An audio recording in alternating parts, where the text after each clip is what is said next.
or greater. Taking that heart, like, that's so sick for us right now. Disgustingly so.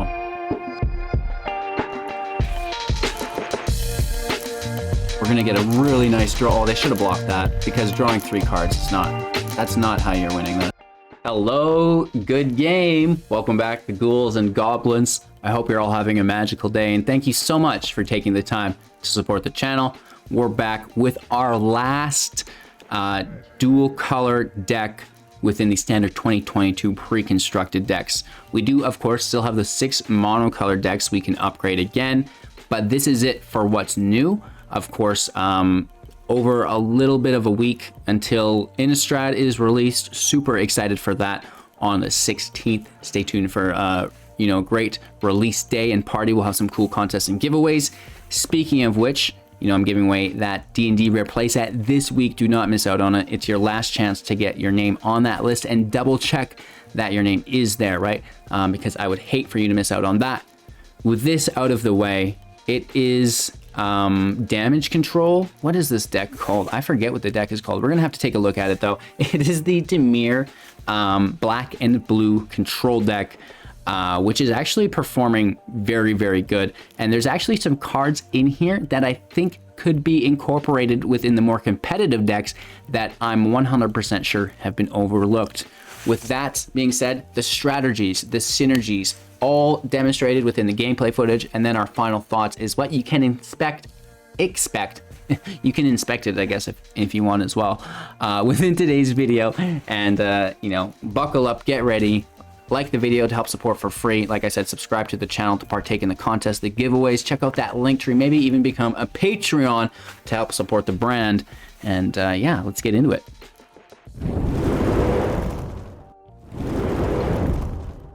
Control Center. I think Damage Control would be a really good name for it as well, but Control Center, I get. Again, this is the pre-constructed standard 2022 best of 1 deck upgraded using a few uncommons, a few commons, and the rares and mythics that we had access to through the other decks that we unlocked through the color challenge. It's got an average mana value of 3.2, 20 non-creatures with 14 creatures, and 26 land. Just because that higher mana curve, and it's really nice to be dropping those lands consistently. The shuffler is at its you're at the shuffler's mercy, because it's really weird. I can run 24 lands flood and then run 26 lands and have things be perfectly. So it's very strange, and it's working very well for this particular set of matches, and I can't complain, right? So deck strategies and synergies, ramp into 5 mana. That's our highest mana value card. We can use removal and counter spells along the way, along with some creatures to gain some value, which is pretty cool. So let's fly through the removal. Bloodchief's Thirst, mana value 2 or less for 1 mana is great. If we kick it for 4, we get to destroy anything, regardless of its mana value, creature or planeswalker based. Flunk, -X, -X, X -7, where X is the cards of they control in their hand, which is basically always going to kill something, which is sick. The Elderfang Disciple. So this isn't removal, but it still goes 1 for 1, maybe 2 for 1 potentially. Enters the battlefield, they discard a card. You can change this for Acquisitions Expert if you want. I don't think it makes much difference. We have Dragon Turtle. To tap something, not really removal based, but it can still shut down that attacker for a little bit, like a removal should. Poison the Cup. This is really great. Creature, dead. If we foretell it, we get to scry 2, which is pretty cool. Soul Shatter. They sack the highest mana value. And then we have the Cube, can take something into exile and dissolve it into their grave, which is really cool. Mastery, just send it right to exile. We can cast it for 2. If we do, they draw. So that goes to exile, which is pretty cool as well. And yeah, so a fair amount of removal in the deck. We do have those counter spells too, with you find the Villain's Lair for 3. We can also draw and discard 2 cards off of this, which is really good if we don't need the counter spell. Of course, you want to kind of get a few creatures in play and then take advantage of instant speed shenanigans. If you don't need the removal, then you can draw or sink mana value into your goodies. Ascendant Spirit is a great example of this. It's in early game, so it's like whatever, nothing's happening. And then, we hold up removal if we don't use that removal or counter spells, we can sink that mana that we held up into the Spirit, which is great. The same for the draw effect on Villain's Lair. We also have the Cosmos Charger, which can come in with Flash. We have Contact Other Plane at instant speed to draw, which is really good as well, right? If we're not using that removal, alongside Graven Lore for a really good draw here. And then, you know, a little bit more, you know, half-ass removal slash draw in between with Skull Raid. I like this personally. We can foretell it to reduce the cost of it, which is nice. Have them discard 2 cards, and if they don't have, you know, 2 cards in hand, we get to draw the difference, which is really, really good. So lots of draw within the deck, and all of these instances and sorceries will trigger the Emeritus Magecraft. Draw, draw, draw, draw. More removal, more removal, more removal, right? Great stuff there. And then, you know, eventually we make it into the late game, and then it's Westgate Regent, 4/4, discard a card to target it. It's got flying, and then, you know, it's going to become an 8/8 and then a 16/16 when it's dealing damage. The Mind Flayer, 3/3, we grab control of an opponent's creature. Iymrith, you know, it's a 5/5, great blocker. Ward as long as it's untapped. When it attacks, draw a card. If we have less than 3, draw equal to the difference there, which is great, right? So this combined with Port to sack for 6 and tap it, total of 7, mill 4 cards, then grab a creature from grave back into the battlefield is sick, right? Bringing that cube back into play, bringing our draw engine back into play, and maybe even just bringing one of our big baddies back into play as well.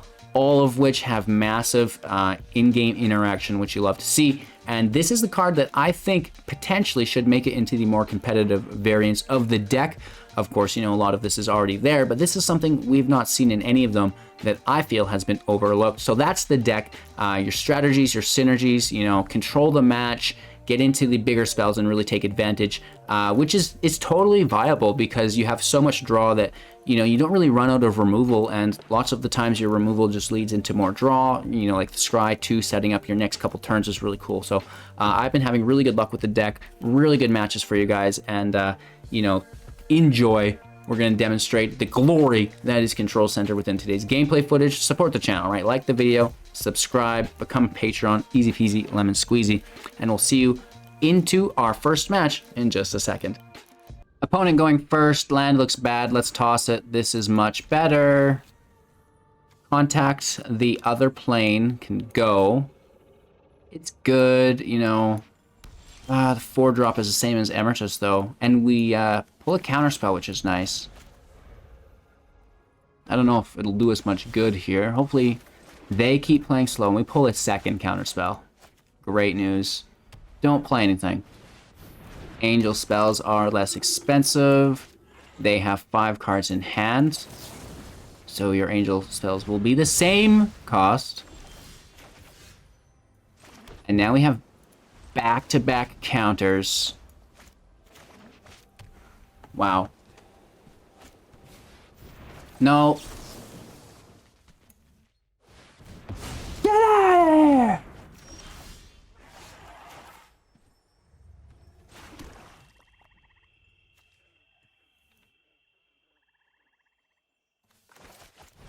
I'm going to go for it, and then that counterspell will draw us cards. That's our only hope, I think, to keep up with them. It's in tapped, it's only 4 mana. It's an Angel of Vitality, not the worst.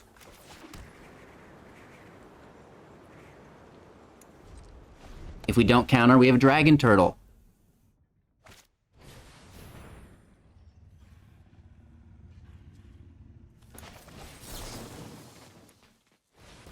If they play a Righteous Valkyrie after this, I'm going to freak out. Get the draw. It is a cube, so not so upset anymore. Another Angel of Vitality. Hit for 2. Force the discard, and you have Dragon Turtle. Discard's 1 for... It's already gone 1 for 1. You know what I mean? Right? As soon as this enters play, it just basically killed a Faithful Guardian, which is pretty sick for a 1/1. No attacks. Keep the draw engine going. They had Cave of the Frost Dragon at their next land drop, I believe. Hit for 4. Did we have played before the attack stat? Probably. Just get that out there. We could have prevented 2 damage. Not the end of the day. My bad. You sloppy player, you. And we're going in with the big boy. Alright. This activates for 4. It needs 5 total for itself. Oh no, 6 total. Activates for 5. It needs 6 total. So we can attack here for 3. Not too shabby. Hit for 2. We take anything of value. Yeah. There's no mana requirements. Like the Skyclave Apparition can't take 4 or greater. Taking that harm, like, that's so sick for us right now. Disgustingly so.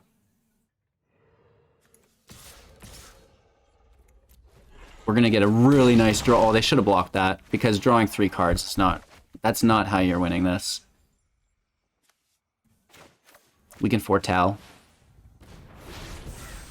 These are really good draws for us. They do hit us for 4 potentially, but then we have lethal.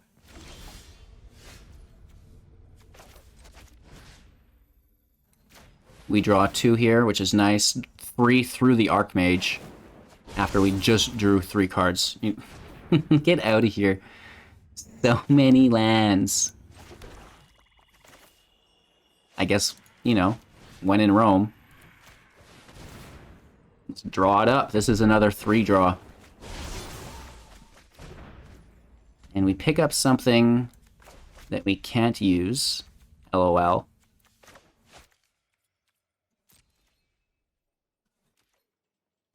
They can activate this as a flyer. No attacks. We're chilling. And turn. We'll discard lands. Oh, we don't. 1, 2, 3, 4, 5, 6, 7. Nice. The Cave Dragon is frustrating, but we're going to get around it. We take a draw through the Archmage. Oh my gosh.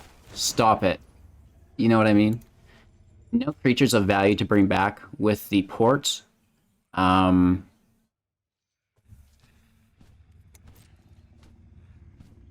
no attacks, sadly. We're in a good spot. It's fine.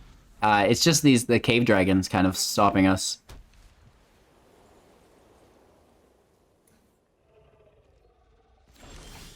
Oh, me too, bro. Me too. Look at all this freaking land. Honestly. Honestly, look at all this freaking land. I guess we could attack and bring it back with the port. That Legion Angel is good. Nice. That could bring them back into the game. At least Iymrith, you know, is defending them. Or Iymrith. I like to call it Iymrith.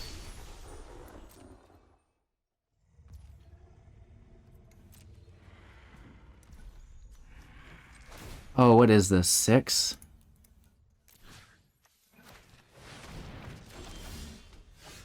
Ooh, that is interesting as well.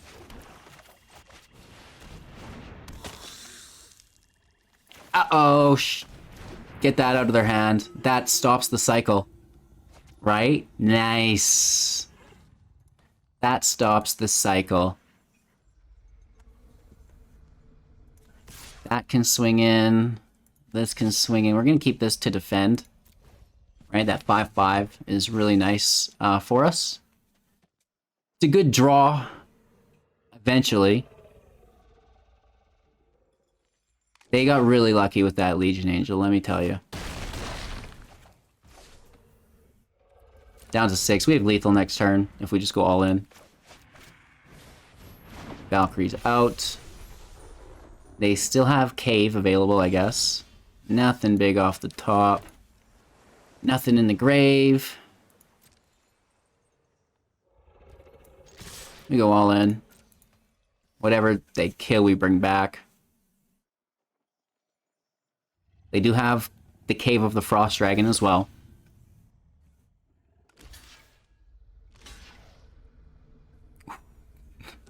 That doesn't work. and they didn't make their Frost Dragon before they went to declare blockers. Which would have, you know, they could have got around it for another turn. Had a God top deck, you know, a Shatter of the Sky. But even then, we're just bringing back that dragon into play with this port. And I'm honestly surprised not more people are playing this in the Dimir control decks. Like, this is a good card, and it should just be in there, much like we have Hall of the Storm Giants in all of the Dimir decks. Like, I think this has been massively overlooked by the current decks. Anyways, not for long. Going first is great. You know, sneaking that tunnel in play. I think we mentioned that maybe in another game as well. Is cool. And what an appropriate avatar slash pet. Well, I guess maybe not the avatar. That's this guy. But what an appropriate pet to have with a Dimir deck, right? The Lantern, just from the grave. Feels good. There he is. Come on up, bud. There he is. Let's go. This in tapped, you know, Spirit can be turn 2, whatever. Doesn't matter. Might even Elderfang turn 2. Keep Spirit till turn 3, and then we can pump it.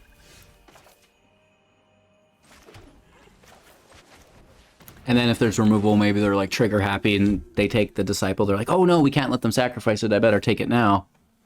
Type deal. When it enters the battlefield, they discard a card.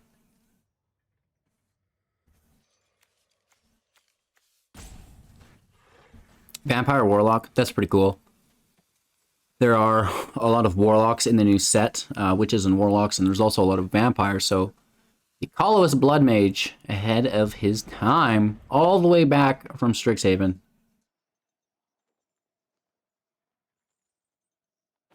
Pyro plays their second land.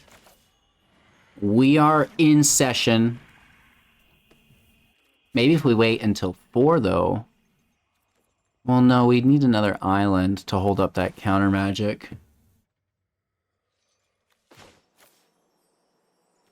What are they playing here? What is this? Warrior, Venture. Okay. So the Venture deck, I'm not too worried about. However, this could get removed as I say that. If we can have it survive, that would be ideal. Watch us top deck an untapped island, and we should have just waited. The Gargoyle, that's okay, right? That is totally fine. Nice defender, plus they venture. Eventually it becomes an offensive creature, gaining +3 in flying when they complete a dungeon. Which is sick, right?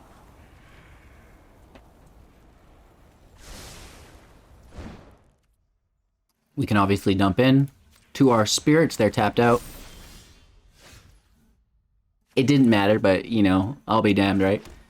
And that's pretty cool, right? So we can hit for 1 damage here.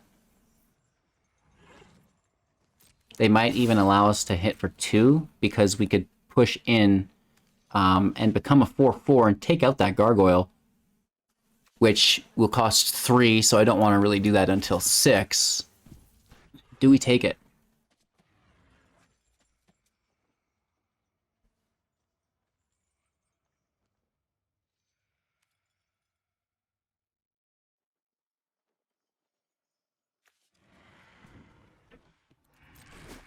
No.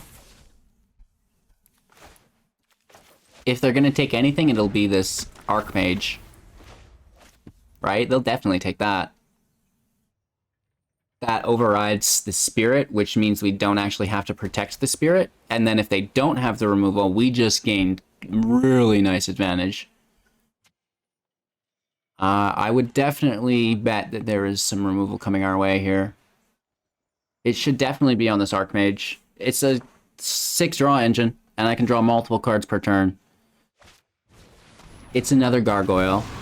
They venture for the treasure. They use the treasure as removal mana. They make a token. Never mind. Oh my gosh.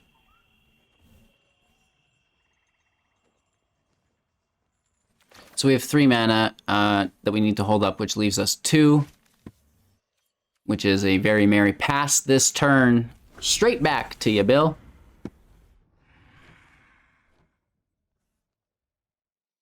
I should call people by their player names. Your go, Pyro. It's a really bad habit of mine in life just to call everybody Billy. I've been doing it for years.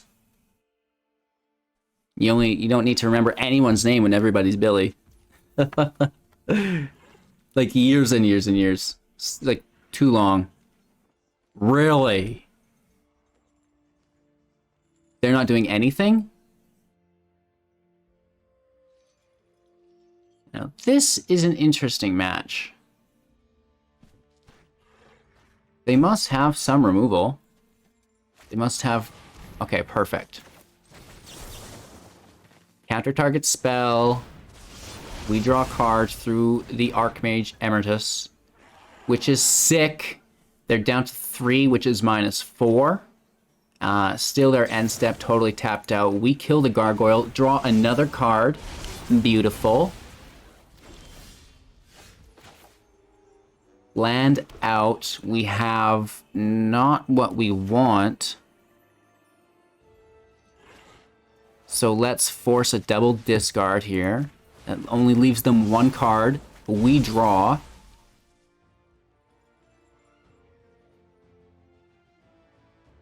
Right? Trying to eat the rest of that hand away. We get a command and a land.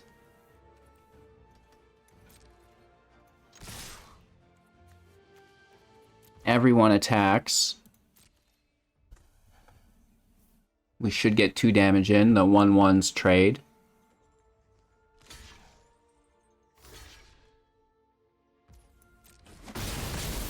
Thank you. And our turn, they have 2 cards in hand. We have 3, which leads to 4. Plus we draw, potentially 5. Just trying to wait for like a Dragon Knight, something the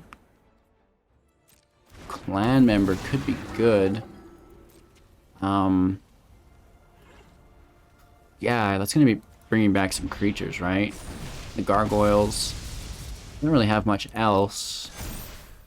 Well, this thing's, you know, pretty beefy now as a 1/5. That's not bad. That removal is deadly. We're gonna snag this Clansy Wansy. Or tell this over. And then we still get to hit for 2. Right? Down to 14.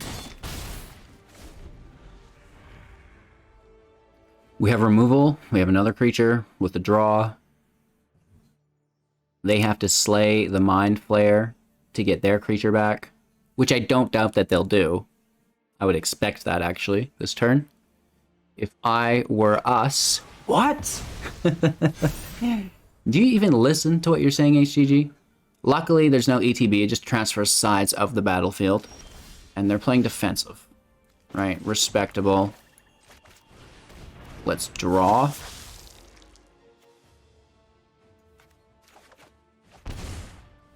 And let's foretell / remove. Draw again through the Magecraft. Very good. Well, that's actually a draw at this point. Not bad.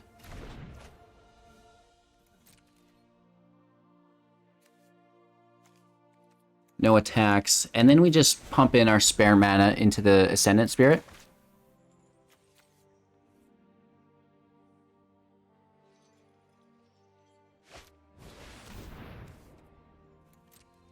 They venture again. They gain flying here, so this is going to hit us for 5 damage. That's like a really big creature, 5/6 here. Woof. You're tough. They swing in with it. Holy Toledos. Taking the damage. Pushing up our spirit to a 4/4. Now an angel. Land in play. Let's just kick this. Slay their flyer. That thing's tough, right? Draw a card, which is nice.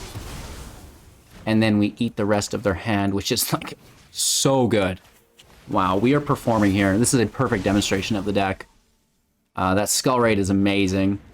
Double discard, and then, you know, if we need, it's drawing cards. Like, you know, if we top deck another one, and they have an empty hand, that's going to draw us cards, which is great.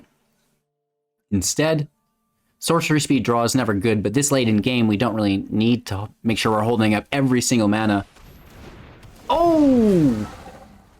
They venture, and we lose our draw engine. But hey, I think we got enough value out of it so far, right? Scry 1, back into the Mine of the Phandelver.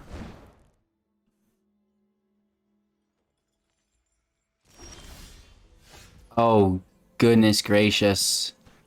Let's seal the deal, ladies and gentlemen. Oh man, it's just too good. It's just too good. No, yeah, we can like chump block with this. We'll take the draw. For 6. Oh my gosh. More lands. That's the one time our land, though, has been like pretty woven in with our draws nicely. Another venture, making the token to... Well, I don't even know. I guess.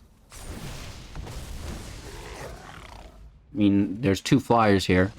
They're gonna get you hitting for at least 10 next turn. We've got draw. We have removal. Wow. Going first, pretty cool. It allows us to sneak the ice tunnel in. There's that counter spell that won us the game. So we're gonna hold on to that, right? Nothing going on here, so just an Elderfang. Discard, please. You could use Acquisitions Expert as well.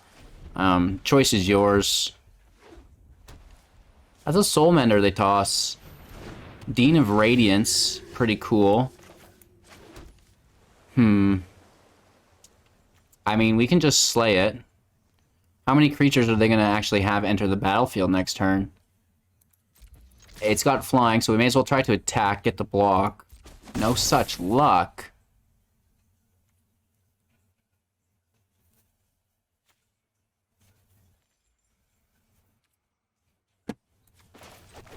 I'm going to slay it now. Just because they could play creatures and tap it.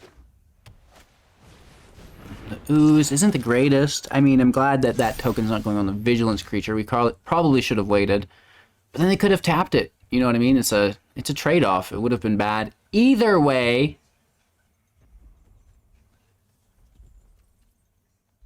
We've got nothing going on here. We really, really need some more lands. Like, specifically, 1 and then 2 more lands. We probably want to block something here eventually.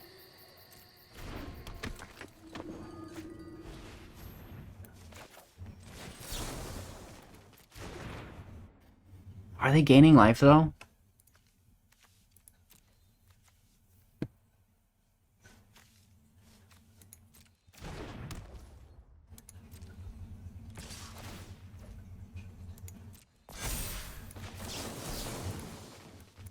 This is out of step, but I know they're not doing anything else, so discard 2 here.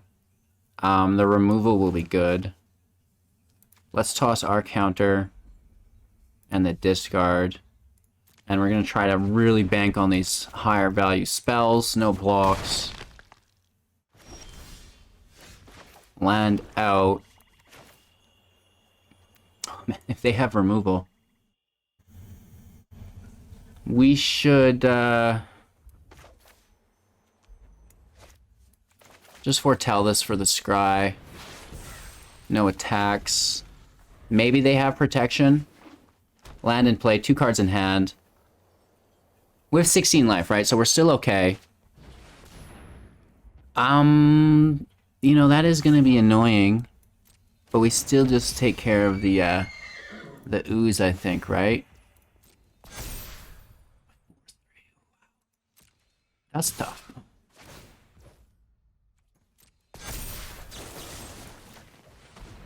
We get the foretell, which is cool. That flunk, there we go. Now we're talking. 1, 2, 3, 4. This is our 5th land. I don't think we need this island. Get out of here. Right, keeping the flunk. No blocks, down to 14. Land is a go. Let's just take this now. No attacks.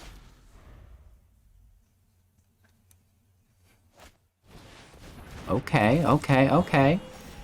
That is really good. Wow. No blocks, down to 11.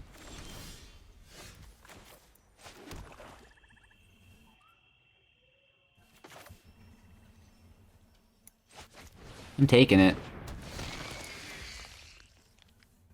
No attacks. And then, you know, we do have this cube as well, which should offset the match. That Moondancer's sick. We'll snag that for sure.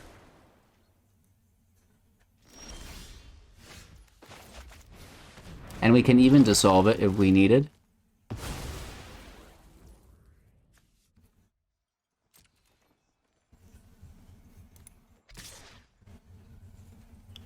Just swing for 5. Beautiful. Land in. That activates our cube. So we can... Oh, nice. That's a really good top deck for them. Really, really good top deck for them. I will block the Orator. Alright, well, let's just chew this thing up.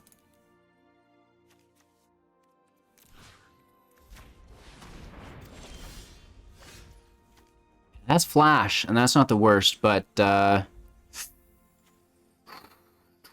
getting this Dean back really is going to help them win the game here. That Dean is so good in the life gain deck. No attacks. We're playing defensively. You know, we do have an additional 3 in play here, so it's 7, 8 that we're blocking.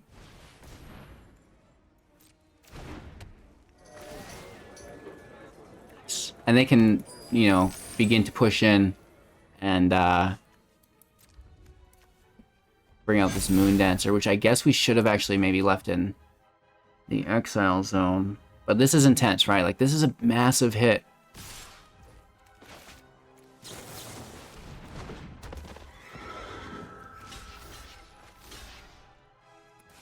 Taking out the Dean, which stops the trample in the future. Still taking 6 damage. Down to 5. Oh, land off the top. We're good at this. And fortunately for us, they don't have access to the backside. They pull a unicorn off the top. Holy top deck city! I got money, do you? I've actually seen this person in Mythic. That name really cracks me up. Who plays an account with that name? Jeez Louise.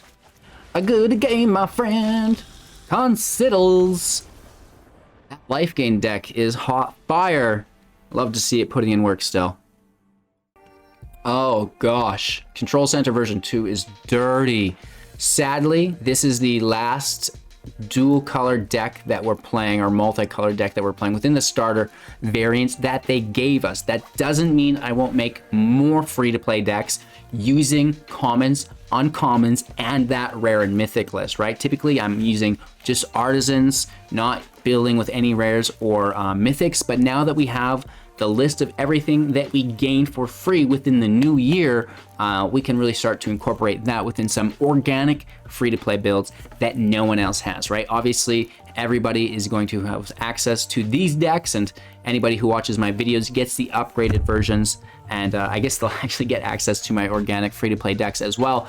But, you know, there's a big portion of people not watching my content still that you could while out on with some of these decks. So I'm really looking forward to, you know, making more free-to-play decks every single week for the community. And even though we're done the dual color decks now, I will still break out those last 6 monocolor decks for you guys. And word on the street is that they took away the countdown. Yes, we did have standard 2022 countdown was at 48 hours, has been reset perfect. I was in a rush to get all these videos filmed. I was like, oh no, the queue's running out. I've got to film 10 videos today. Let's go.